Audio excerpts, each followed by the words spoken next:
안녕하십니까. 안녕하십니까. 현묵은 우리 제일 큰 형님 이름이 현묵입니다. 우리 형제들이 넷이 있는데요. 제일 큰 형님, 저하고는 16년 차이가 나시는, 제가 막내니까 16년 차이가 나시는 그 형님이 현묵입니다. 예. 우리 큰 형님 되시는 분께서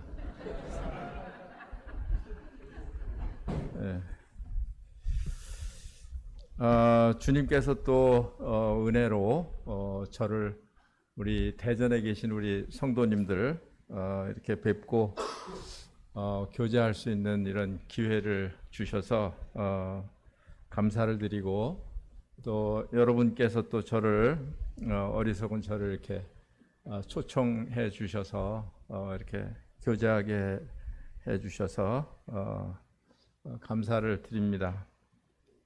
우리 이원우 형제님하고 이봉영 형제님은 얼마 전에, 몇 개월 전이죠, 그 네팔에 방문했던 그런 그 추억을 가지고 있고요. 오래간만에 우리 최봉출 형제님 이름 맞으시죠? 예, 노 형제님이신데 저는 아마 그 40년도 넘은 것 같습니다. 그 예전에는 뭐 성도님들이 전국에 많지 않았기 때문에 이제 성도님들을 자주 이렇게 뵙는 그런 기회가 많았었어요. 수양회도 하고 이러면 뵙고, 그래서 자주 뵈었었는데 이렇게 여기 와서 이렇게 그래도 비교적 건강한 모습으로, 연세가 이제 90 가까이 되셨는데 건강한 모습으로 계신 것을 볼 때 주님께 감사한 마음이 있습니다. 저는 충청도 사람입니다. 충청도 사람입니다. 왜 그러냐 하면 한국 전쟁 때 제가 충청도에서 태어났어요. 우리 형님한테 그 얘기를 들었습니다. 현묵이 밑에가 원묵인데 그 원묵이 형한테 제가 들었습니다. 우리 부모님들한테는 그런 얘기를 한 번도 들은 적이 없고, 워낙 이제 제가 어려서 그런지 그런 얘기를 들은 적이 없는데, 50년에 6.25 전쟁이 났으니까 53년에 뭐 휴전이라고 하나요? 뭐 이렇게 됐잖아요. 그러니까 제가 52년에 태어났으니까 이제 전쟁 중에 태어났습니다. 어머니 사랑을 생각할 때 그 전쟁 중에 태어나서 그 핏덩이를 어떻게 키우셨는지 그런 게 이제 상상이 돼서, 어떤 때 지금은 제가 부모님이 안 계십니다만 그 어머님 생각할 때 이제 그런 생각이 들었어요. 뭐 집안에서 좋은 환경에서 이렇게 아이를 기르는 것도 힘든데 그 피난 시절에 어떻게 아이를 낳아서 그래도 그냥 사지가 멀쩡하게, 그래도 괜찮잖아요 제가 보기에, 이런 이제 아들을 낳아서 이렇게 잘 키워주셨는지, 어떤 때는 문득 이렇게 감사한 마음이 들고, 우리 어머니께서 저를 키워주시면서 얼마나 그 큰 사랑으로 이렇게 보살펴 주셨을까, 이제 이런 상상을 해봅니다.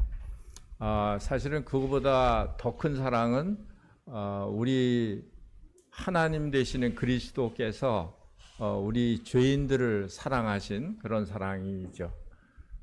예배 시간에도 이렇게 감사드리는 걸 들을 때 어쩜 이렇게 같은 사랑으로 구원받은 하나님의 자녀가 된 이런 자녀들을 대전에 또 이렇게 두시고 영광을 받으시나, 이제 그런 생각이 들었고, 제 속에도 같은 믿음, 같은 사랑, 같은 예수 그리스도 그분이 계시기 때문에 그 한 분으로 여러분과 제가 이렇게 교통할 수가 있었습니다.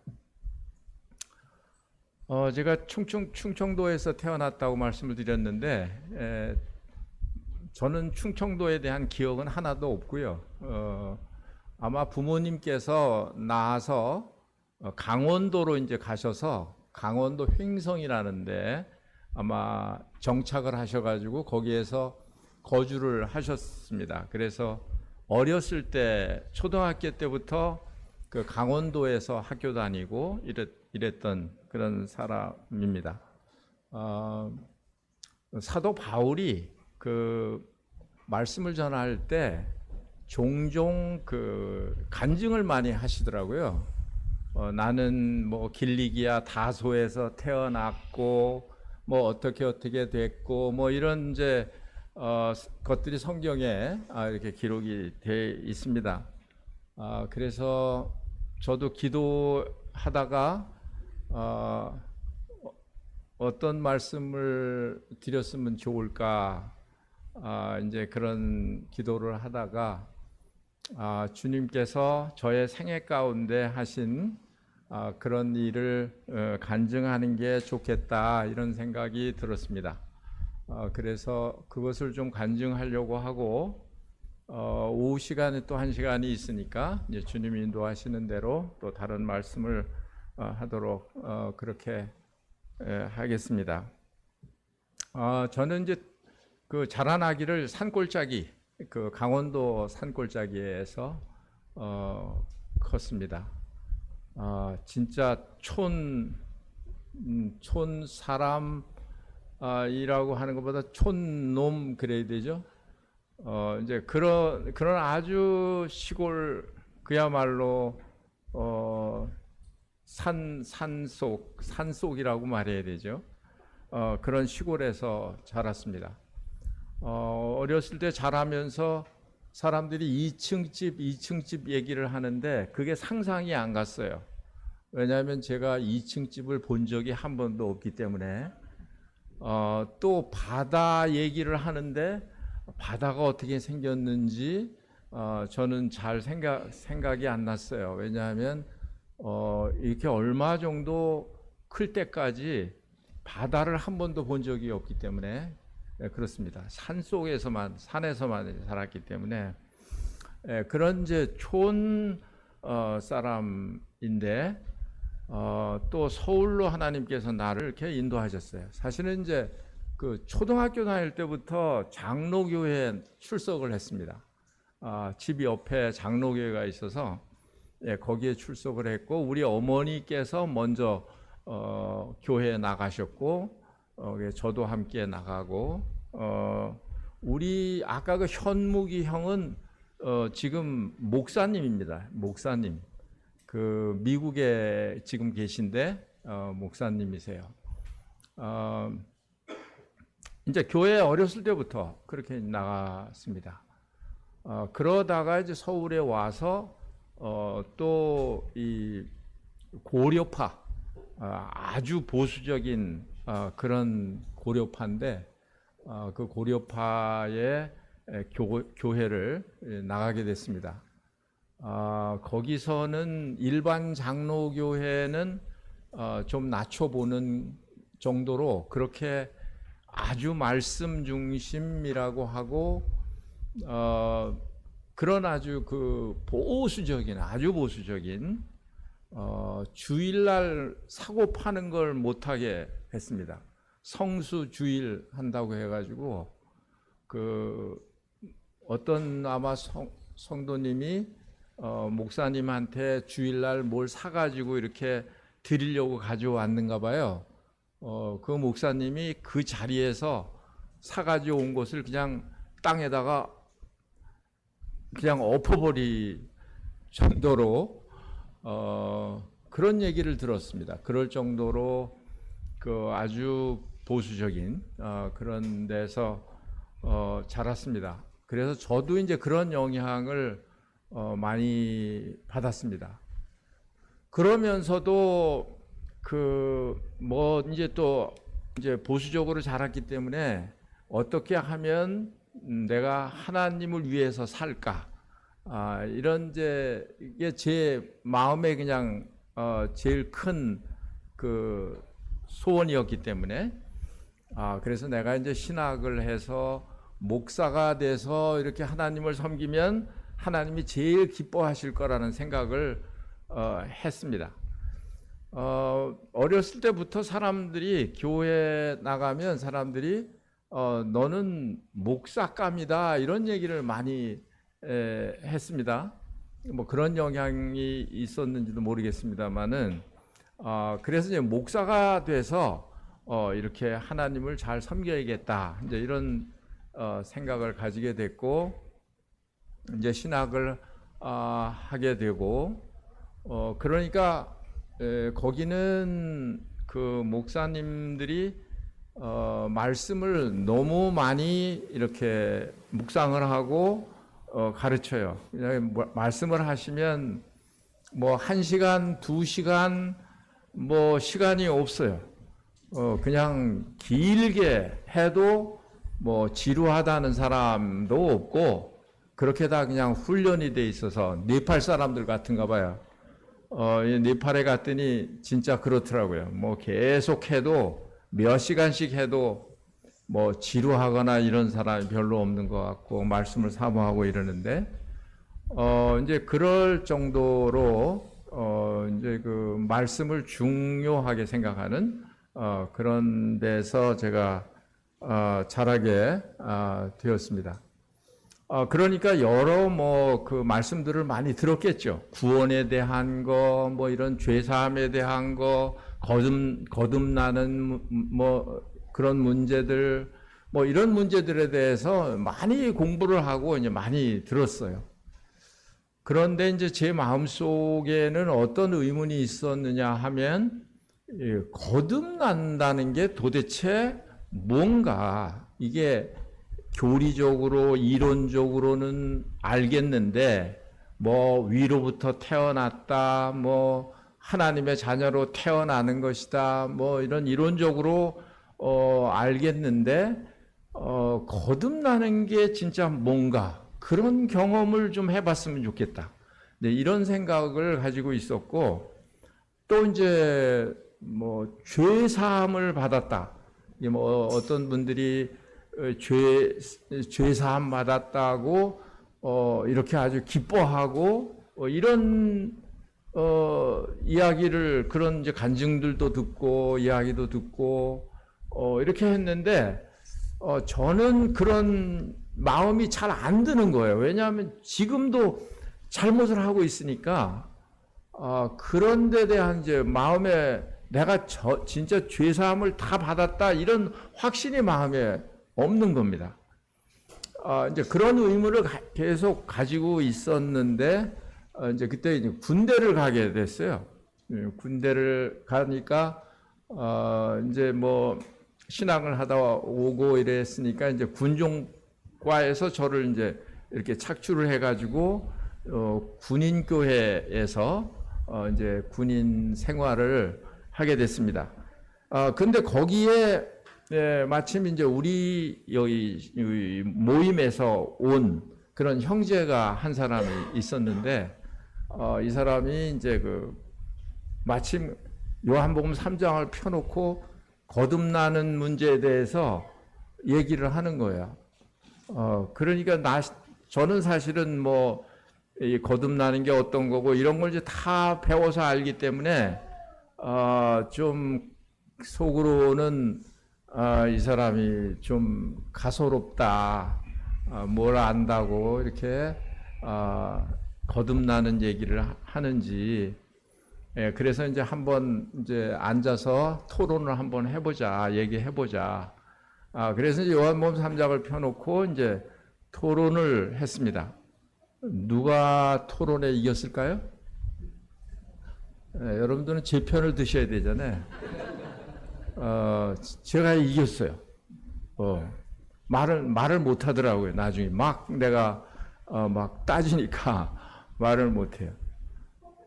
제가 이겼는데 그런데 이제 제 마음에는 어떤 게 있었냐면 저 사람 속에는 뭔가 확실한 게 있는 거예요.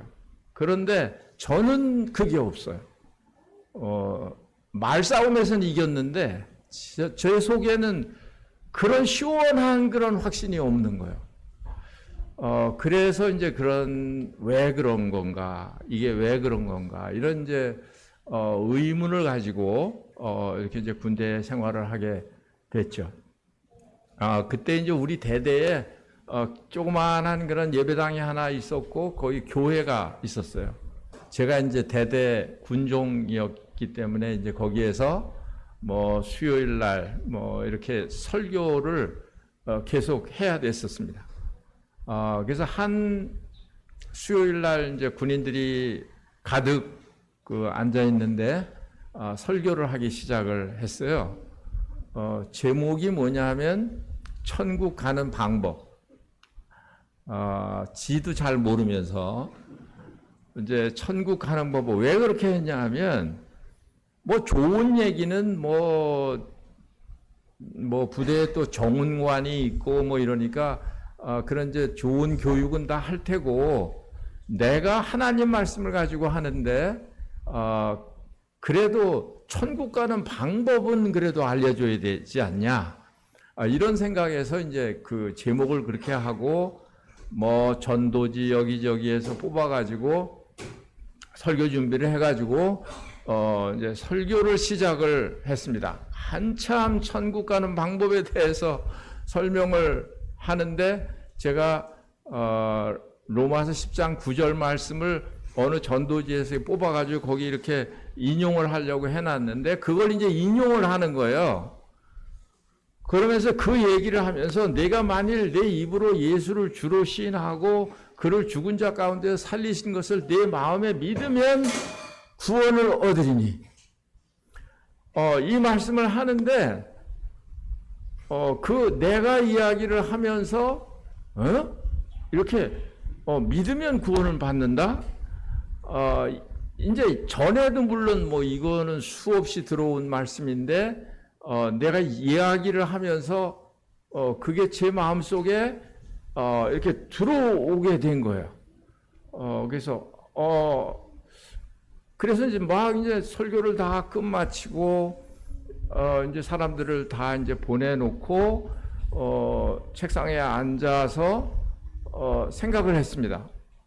그랬는데 제가 벌써 달라져 있는 거예요. 변화되어 있는 거예요.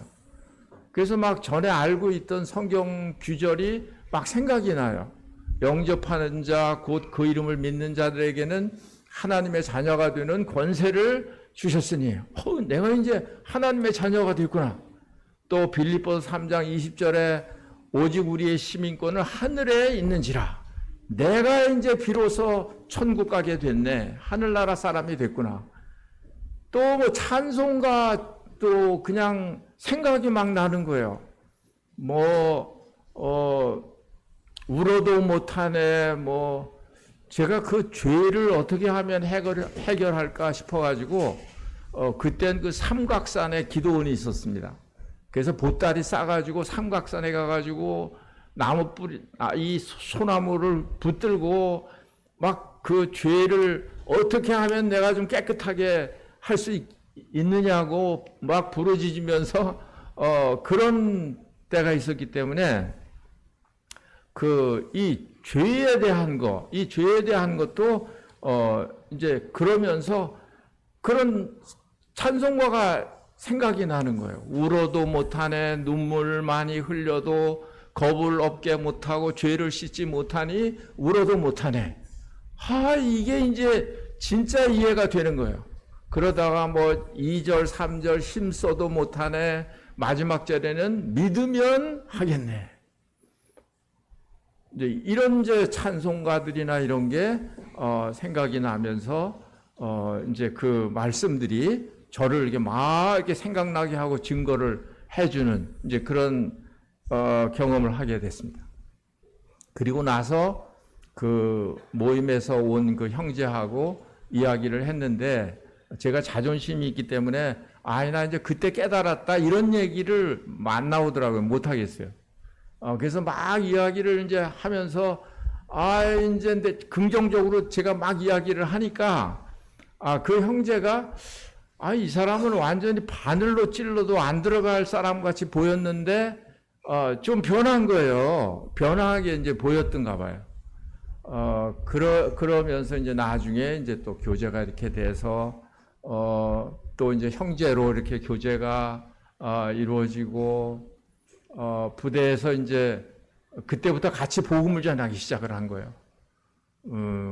그래서 이제 뭐 군종이니까 뭐 훈련도 안 받고 뭐 근무도 안 쓰고 뭐 이러니까 그냥 성경책 가방 거기에다가 껌이나 잔뜩 거기다가 넣고 돌아다니면서 이제 껌 하나씩 이렇게 주면서 이제 복음을 전하고 그때 형제들이 그 부대에 한 30여 명 정도 됐을 거예요.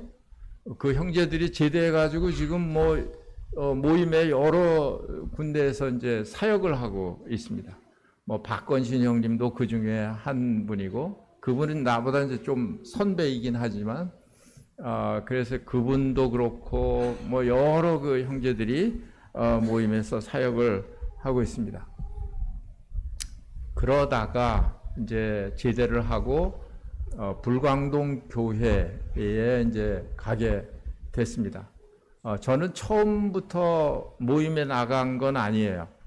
제대하고 나서 제가 이제 해방촌에 있는 그 장로교회에 다니고 있었기 때문에 제 생각에는 이게 나 같은 사람들이 대부분 다일 것 같은 생각인 거예요. 그래서 내가 가서 이것을 전해줘야겠다. 그래서 이 사람들을 깨닫게 해야겠다. 이런 생각이 더 앞섰기 때문에 이제 가서 복음을 전해야겠다. 그래서 그 교회를 간 거예요. 우리 모임에 오지 않았습니다. 이제 가서 이제 만나는 사람마다 이야기하고 사람들 붙들고 이야기를 하는데 제 그 예상과는 달리 잘 안 받아들이는 거예요. 그래서 저는 왜 안 받아들이지 이거를? 그렇게 이제 생각을 하고 있었는데 사람들이 저를 보는 눈치가 약간 좀 이상하게 보였어요. 저 사람 옛날에 안 하던 얘기를 하니까 그러니까 이상하게 아마 보는 것 같았습니다. 그때 마침 이제 지금 주님 나라로 가셨는데 김종반 형제님이 저한테 전화를 했어요. 근데 그 전화가 얼마나 반가웠고 또 그 목소리에 내가 그냥 확 끌리겠더라고요. 이게 이제 그냥 형제, 한 피를 나눈 그런 형제 사랑인가 봐요. 그래서 이제 내가 여기서 이렇게 복음을 전하고 있는데 이거 안 받아들인다. 이제 이런 얘기를 하니까 당장 오라는 거예요. 그래서 이제 불광동으로 가서 이제 이렇게 교제를 하면서 이제 믿는 사람들이 모여서 예배를 드려야 하고 또 복음은 나가서 또 복음을 전하는 거고 이런 이제 교제를 해줬습니다. 그래서 그 교회에서는 이제 저를 유학 보내주고 이런 이제 그 얘기를 하는 중이었는데 안 되겠다 싶어가지고 그냥 다 놓고 이제 불광동 교회로 갔습니다. 불광동에 들어가서 이제 주님 섬기는데 이건 그냥 내 집에 온 것 같은 거예요. 예배가 너무 좋고 그냥 거기 가서 침례 다시 받았어요. 저는 침례 다시 받고 그리고 이제 예배를 드리는데 침례 받고 예배 드리기 시작하면서부터 참여를 했어요. 예배에 참여를 했고 어떤 때 빠지는 때가 있습니다만은 그러나 이제 계속해서 이제 이 주의 만찬에 함께 참여를 하게 됐습니다. 그러면서 얼마 지나지 않았어요. 한 2, 3년이나 지났을까요? 근데 이제 김종만 형제님이 이제 동대문으로 개척을 나간다. 그런 얘기를 했습니다. 저는 이제, 기도 중에, 마침 이제 어떻게 할까, 이제 그런 생각을 가지고 있었는데, 그 주일학교 강습회가 있었어요. 주일학교 강습회의 새벽 그런 모임에 참석을 했는데 강사님이 요한복음 21장을 가지고 말씀을 했어요. 근데 이제 그게 베드로에게 네가 나를 사랑하느냐, 내 양을 먹이라, 이런 말씀이었습니다.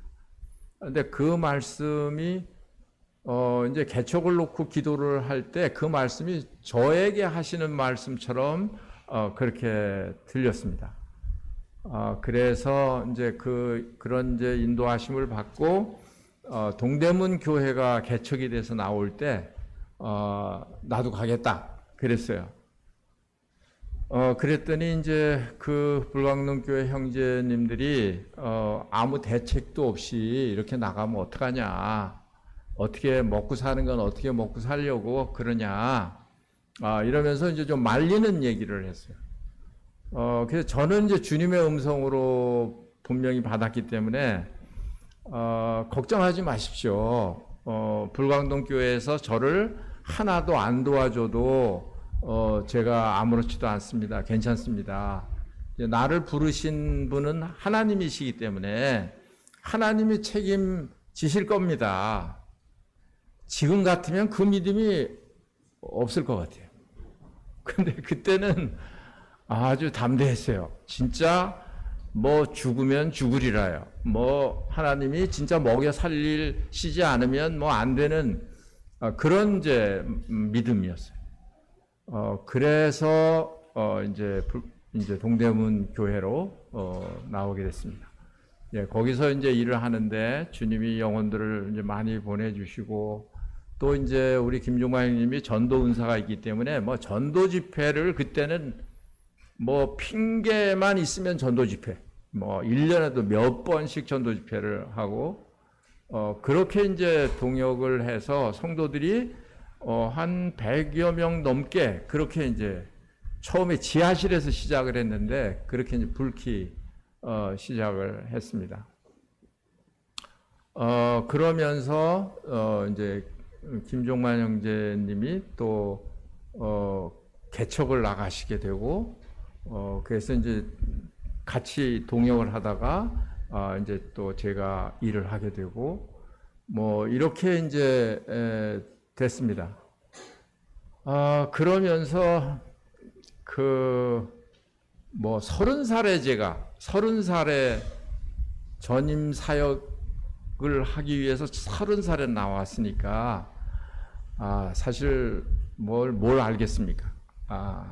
진짜 아무것도 모르고 그런 사람인데 이제 전임 사역으로 이렇게 나오게 되니까 그야말로 뭐 이렇게 여러 가지 이제 어려움들이 많이 있게 되고 그래서 이제 교회에 어려움이 많았어요. 아마 옛날 우리 최봉철 형제님이나 이영 형제님은 기억하실지 모르겠습니다만 뭐 그냥 7형제의 난 그래서 이제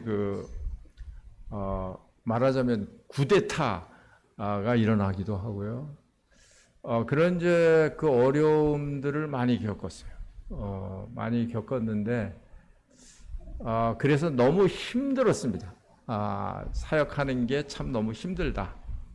그래서 이제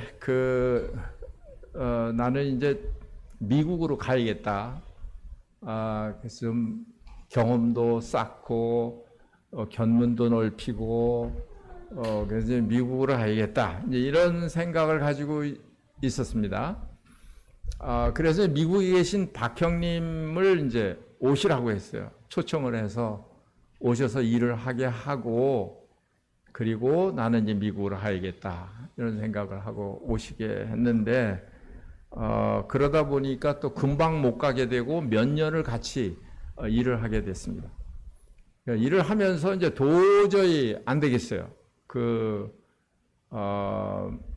도저히 더 이상 그렇게 이제 일하는 게 힘들어졌습니다. 또 생활도 얼마나 어려웠는지 몰라요. 그때 해도 어려울 때잖아요. 한국도 어려울 때고. 그런데 우리 아이들 둘 있고 뭐 이런데 1년에 한 번씩 이사를 하는 거예요. 여기 살다가 새 올려달라 그러면 또 외곽으로 가서 거기서 또 1년 살다가 새 올려달라고 하면 또 외곽으로 가고, 저기 서울에 살다가 경기도 저기 구파발까지 이제 밀려서 가기도 하고, 뭐 여러 가지 그런 그 어려움들이 많았습니다. 뭐 이런 얘기는 북부에서는 한 번도 제가 해본 적이 없는 얘기인데, 대전에 계신 분들이니까 제가 말씀을 드리는 것인데, 근데 이제 생활이 어려웠어요. 그래서 그 아이들 그거 뭐예요? 그죠? 학교 내는 육성회비? 육성회비도 낼 돈이 없는 거예요. 그러니까 우리 집사람이 나가서 그 일일 그 노동하는 거 있잖아요. 집에 가서 뭐 식기 닦아주고 청소해주고 해서 하루 받는 거, 이제 그 일을 했어요. 그래서 이제 이 돈을 모아가지고 육성회비를 내고 이제 이럴 정도로 이제 어렵게 그렇게 느껴졌습니다. 그렇다고 해서 뭐 사역자가 아이고 내가 지금 먹을 게 없습니다. 뭐가 없습니다. 뭐 얘기 안 하잖아요. 네, 그런 얘기 안 합니다. 근데 이제 그 불광동에서 나와서 일을 이렇게 하면서도 뭐 굶은 적은 없어요. 네, 지금 제가 전임 사역 46년째인데 굶은 적은 없는데, 딱 한 번 우리 그 아이가 아주 어렸을 때 젖 먹일 때인데 젖이 안 나오니까 이제 우유를 먹여야 돼요. 근데 이제 먹이던 우유가 딱 떨어졌어요. 그게 우유가 떨어졌다 그래요. 그래서 그러냐고. 이제 그날도 이제 아침에 일어나서 동대문 교회에 이제 나가서 일하기 위해서 나갔습니다. 하루 종일 일을 하고 이제 돌아오는데 하루 종일 제 생각에는 어디서 도움이 올고 그 생각만 하고 하루를 지나는 거예요. 김종만 형님하고 마지막에 이제 뭐 인사를 하면서 그래도 호주머니에 뭐 좀 넣어주지 않을까 뭐 이런 이제 기대를 했는데 아무것도 없이 그냥 잘 가 뭐 이러고 그냥 갔어요. 아이고야, 이제 이거 어떻게 하나. 이제 내일부터 아이 우유가 없는데, 그래서 이제 집에를 들어갔습니다. 어떻게 됐을까요? 저 아무한테도 얘기한 적이 없어요. 그 얘기를. 그런데 어떤 형제가 우리 집에 왔더래요. 봉투 하나를 가지고. 들어가니까 그 얘기를 해요. 그건 뭐 하나님이 하신 거 아니에요? 네. 하나님이 하신 거예요. 그래서 이제 이게 간증을 하면서요, 이제 어떤 게 중요하냐 하면, 하나님은 결코 우리를 버리지 않는 분이신 거예요. 우리를 다 아시는 거예요. 어떤 상황이든 간에, 어떤 고난이 있든 간에, 하나님은 우리를 다 아시는 거예요. 구원받은 사람을 모를 수가 없죠. 하나님의 아들, 자기 아들을 희생해서 자기 자녀로 삼은 사람인데 하늘 아버지시잖아요. 그런데 그분이 어떻게 우리를 모르겠어요? 어떻게 우리를 다 알지? 어떻게 모르겠습니까? 어떤 상황에 있든지 간에. 이제 그런 이제 경험을 하게 되고, 이제 그 후에 는 이제 뭐 그런 아주 급한 그런 상황은 없었습니다만, 그래서 이제 같이 이렇게 동대문에서 일을 이렇게 하다가 안 되겠다 싶어가지고 또 이제 한때는 이제 중국 선교사로 가려고 중국에를 들어갔어요. 그때 약장 사러 오신 그런 아주머니들이 많이 계셨어요. 그래서 이제 동대문에서 그 아주머니들의 약을 다 팔아주고 그리고 걱정하지 말라고 집까지 얻어주고 그 먹는 것까지 다 대주고 그 대신 하루에 한 번씩 성경 공부하자. 1시간씩 하루에 1시간씩 성경 공부하자. 그래서 이제 그 분들이 이제 구원받고 중국으로 들어가셨잖아요. 그래서 이제 제가 이제 그 다음에 이제 중국에 가게 된 거예요. 아마도 우리 모임에서 최초로 이제 중국에 들어간 사람이 될 것 같아요. 이게 들어가서 아마 한 달 정도 있었던 것 같습니다. 그래서 거기서 교제하고 뭐 거기서 식구들끼리 하여튼 주일날이 됐으니까 떡을 떼고 뭐 이렇게 한 기억도 되고 그런데 이상하게 하나님께서 그걸 막으셨어요. 뭐 다 구체적으로 말씀드릴 수는 없습니다만 하여튼 막으시는 것 같은 그런 이제 그 분별이 들었습니다. 그래서 중국도 아니구나. 그럼 어디로 갈까? 원래 생각했던 대로 미국으로 가야겠다. 그래서 이제 미국으로 가게 됐습니다. 그게 뭐 영주권도 없는 거예요. 그냥 방문 비자로 간 거예요. 그것도 이제 뭐 가면 어떻게 되겠지. 뭐 하나님이 뭐 어떻게 하시겠지. 예, 뭐 그런 생각이에요. 그래서 이제 가서 이제 미국에서 25년 동안을 제가 살았어요. 25년 동안을 살았고 영주권도 없이 이렇게 살았는데 그게 6개월 기한이에요. 6개월 내에 뭐가 나와야 돼요. 그런데 6개월이 이제 얼마 안 남기고 이게 날짜가 다 된 거예요. 그렇지 않으면 저는 이제 그때까지 안 되면 저는 불법 체류자가 되는 거고 다시 한국으로 오던가 뭐 그래야 되는 그런 상황이었습니다. 그래서 이제 뭐 우리 형님도 계시고 그러지만 제가 뭐 장로교회 이렇게 해가지고 그냥 이렇게 뭐 가짜로 이렇게 해서 영주권 신청하고 뭐 이럴 마음은 없었고 이제 다른 분들도 그렇게 하면 내가 간증이 안 좋으니까 일을 못 한다 이제 이런 권면도 듣고 그래서 이제 우리 모임에 대한 이런 서류를 만들어 가지고 영주권 신청을 했습니다. 그게 떨어졌어요. 안 된대요. 왜 안 되느냐 하니까 제가 시카고에 갔었는데 시카고에 있는 모임하고 또 여기 서울 북부 모임하고 교파가 하나라는 걸 증명을 해야 된다는 거예요. 근데 우리가 뭐 그런 게 없잖아요. 뭐 조직이 없으니까 다 개교회니까 그런 교파가 같다는 걸 어떻게 증명을 해요?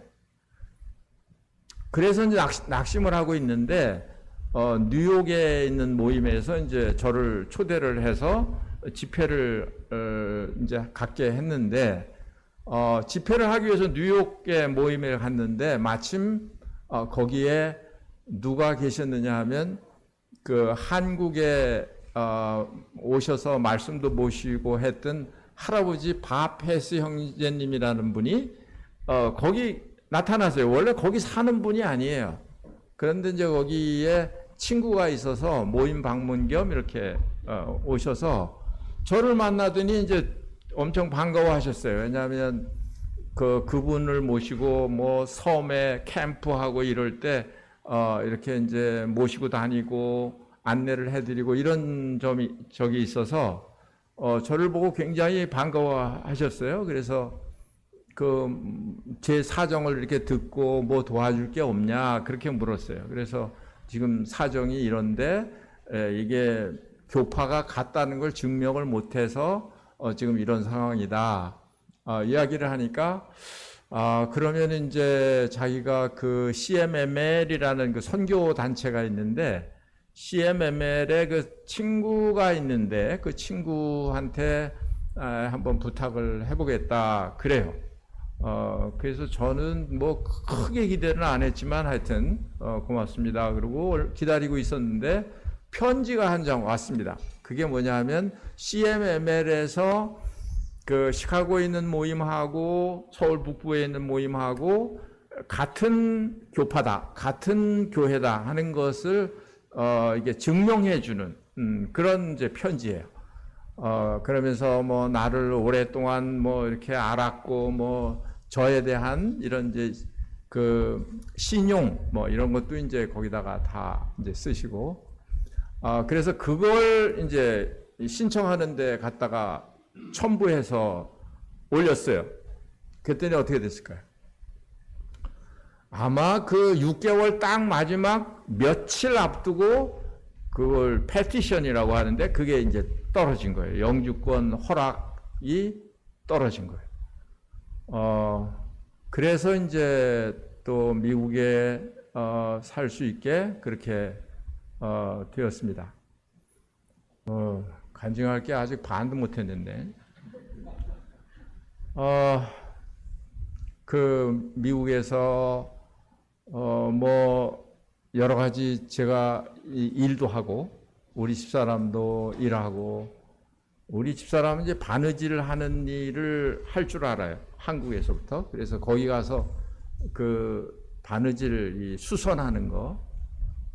근데 막 기도하면서 이 수선하는 걸 하는데 그 세탁소 주인이 우리 집사람 보고 뭐라고 그러냐면 도사님이라고 불렀어요. 도사님. 그러니까 이 수선이라는 건 다 똑같은 게 아니잖아요. 막 이런 경우 저런 경우 뭐 이걸 아주 이걸 이제 지혜롭게 해내야 되는데 기도하면서 이제 이걸 하는 거예요. 그래서 뭐 저도 뭐 이것저것 뭐 일을 하면서 그렇게 이제 그 미국 생활을 했고 우리 딸들 둘이 있는데 딸들 둘이 이제 그래도 이제 공부를 잘 해줘서 하나는 의사하고 하나는 이제 대기업의 연구원으로 지금 있고 그렇게 이제 지금 미국에 살고 있습니다. 그렇게 사는데 제 생각에 어떤 생각이 들었냐 하면 한 20년이 넘을 그런 무렵에 기도를 했어요. 이제 여기 할 만큼 여기 다 하지 않았느냐. 뭐 이제 시카고에 봐야 이제 그 모이시는 분들 그냥 20, 30명 그냥 모이는 분들만 계속 모이고 사실 뭐 전도하는 이런 게 사실상 이민 사회에 쉽지가 않아요. 어렵고. 그런데 이제 여기서 계속 살아야 합니까? 이제 그런 기도를 하는 중에 그 한국의 김제에서 사역자 수양회가 있었어요. 사역자 수양회에 참석하고 싶은 마음이 생겨가지고 사역자 수양회에 참석을 하게 됐습니다. 그때 인도의 존 쿠리안 형제님이 강사로 오셔서 하실 텐데 또 제가 맨 앞에 여기 앉았어요. 강대상 있는 맨 앞에 앉았는데 왜 그런지 눈물이 그렇게 나요. 뭐가 그렇게 서글픈지 아마 강사님이 나를 볼 때는 자기가 전하는 말씀에 감동이 돼가지고 저렇게 우나 보다 아마 이랬을 것 같아. 참으려고 해도 안 되는 거예요. 막 수건이 젖어서 이렇게 돼도 막 계속 눈물이 나는 거예요. 모르겠어요. 저도 왜 그렇게 나는지 몰라요, 잘. 근데, 좀 하여튼 서러운 생각은 있는 거죠. 왜냐하면 이 수양회가 끝나면, 이 형제들은 다 자기 나라에 있는데 나는 혼자 미국으로 가야 돼. 이런 게 이제 생각을 하니까 막 서글픈 생각이 드는 거예요. 예, 그래서, 그리고 안 올 수 없죠. 그래서 이제 미국으로 끝나고 다시, 들어가게 됐습니다. 들어가게 됐는데, 이게 이제, 그때 이제 또 기도를 했어요. 하나님, 제가 한국에서 이제 한국에 들어가서 살면 안 되겠습니까? 이거는 제 마음에서 나오는 그런 아주 진실한 기도였어요. 그냥 뭐 긴 기도가 아닌 짧게 한국에 들어가서 살면 안 되겠습니까? 근데 그때서부터 주님께서 일을 하기 시작하신 것 같아요.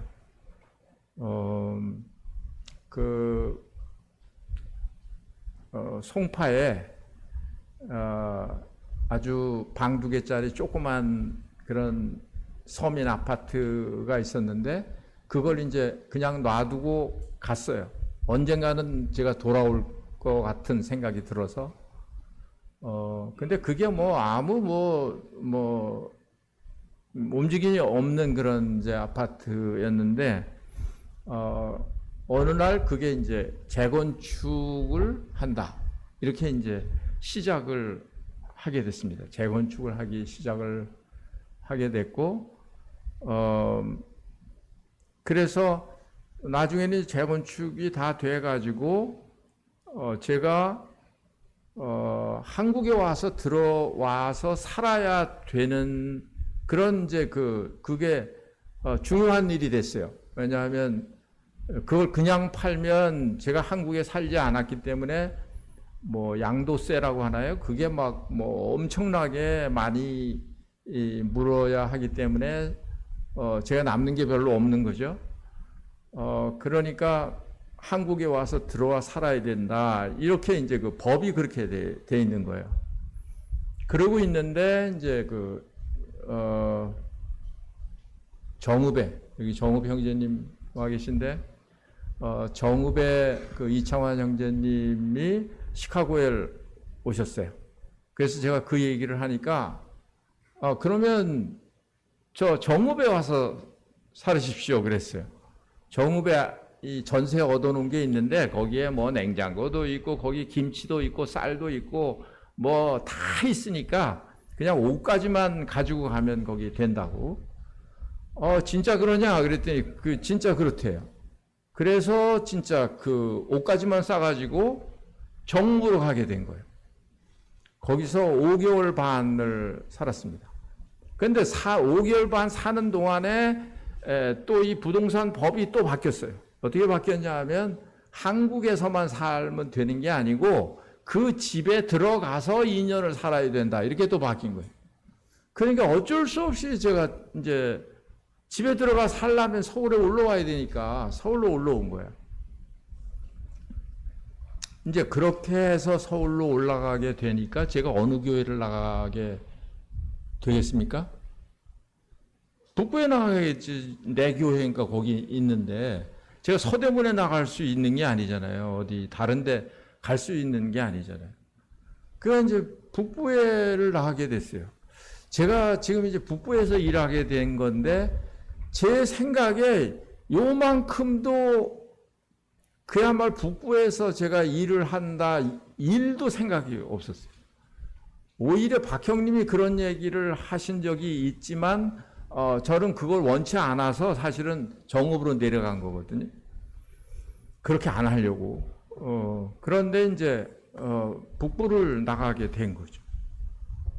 그래서 이제 북부에 나가게 돼가지고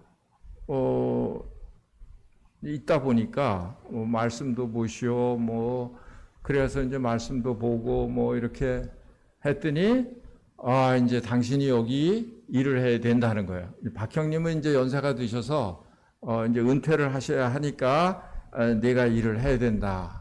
아마 박형님 후임으로 여러 사람들을 이렇게 얘기를 했었는가 봐요. 그런데 그 얘기할 때마다 뭐가 안 됐어요. 그리고 이제 저는 왜 됐냐 하면 제가 잘나서 된 게 아니라 그래도 거기 이제 개척자 아니에요. 개척자. 그러니까 이제 옛날에 아시는 분들도 있고 이러니까 그런 게 좀 쉽지 않았나 싶고 박형님이 이제 그렇게 또 밀고 나가시니까 그래서 이제 북부에서 이제 일을 하게 됐는데 벌써 제가 북부에 온 지도 벌써 7년이 넘었습니다. 이제는 그만둘 때가 되지 않았나 싶기도 하고, 이제 그렇습니다. 그리고 뭐 간증을 제가 제대로 잘 했는지 모르겠습니다만은, 여하튼 제 구원받은 것이나 또 지금까지 걸어온 그런 생애를 이렇게 생각을 할 때, 아까도 말씀드린 대로 하나님은 결코 나를 잊은 적이 없으신 거예요. 이제 결코 나를 버리시지 않는 거예요. 사실은 저는 미국에 갔을 때 다 버림받았다는 느낌이었어요. 네. 뭐 한국 모임하고 교제하는 게 하나도 없었으니까. 25년 동안 그냥 딱 끊어져 있었으니까. 처음에는 말로는 선교사로 보내느니 하더니 아무 연락도 없고, 선교비 커녕은 아무 연락도 없고, 그러니까 이제 나는 이제 완전히 버림받은 느낌?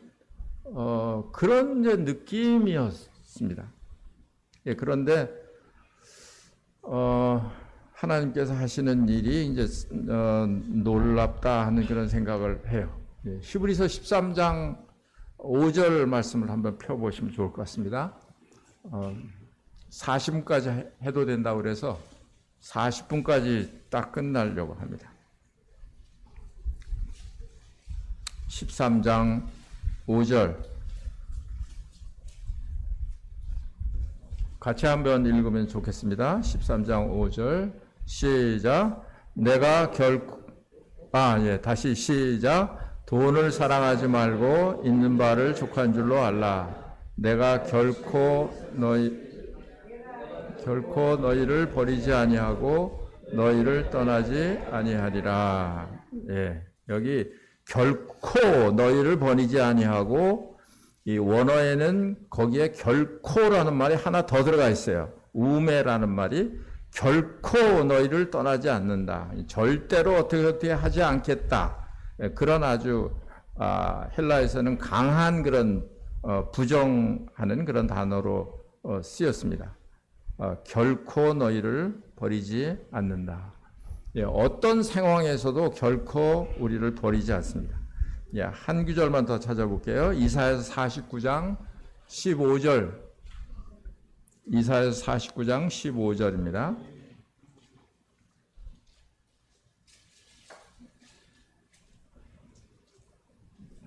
49장 15절 여기도 같이 읽겠습니다. 시작.